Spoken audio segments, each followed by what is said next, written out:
میں آپ کو بات بتا رہے تھے مسلی آیا نا وہ کہتے ہیں بول صاحب یہ بھی ہم جیسے. اچھا میں نے کہا کیسے ہم جیسے؟ وہ کہتے کہ دیکھیں اللہ نے ہمیں بھی 2 ہاتھ دیے. آج اب معرفت کے سمندر میں گوتے لگانے آئے ہیں, جو حسین کے سفینے پہ سوار ہونے آئے ہیں, جو یہاں ٹکٹ لینے آئے ہیں کہ آخرت میں بھی حسین کے سفینے پہ سوار ہو کے در علی پہ جا کے علی کی زیارت کر کے کہیں مولا یا علی مدد اب جنت دینے میں بھی مدد کر.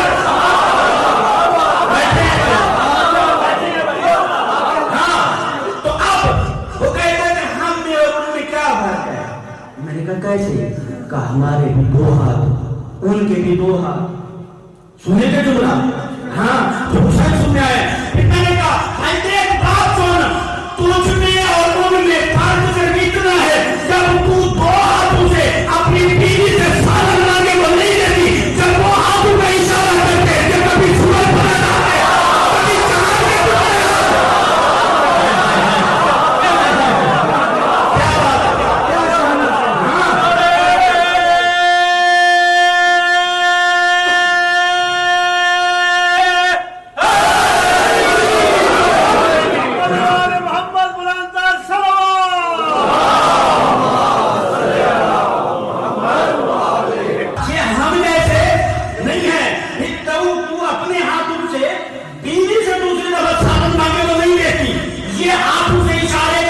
کبھی چاند میں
میری آقا داری فرماتے ہیں وہ میرے ساتھ کیا کر رہا تھا؟ سجدہ کر رہا تھا, خدا کی تسبیح کر رہا تھا. اب میرے اللہ نے 3 اعلان کیے. پہلا اعلان یہ کیا کہ حسین عرش سے فرش پر آ رہا ہے, جنت کو سجا دو.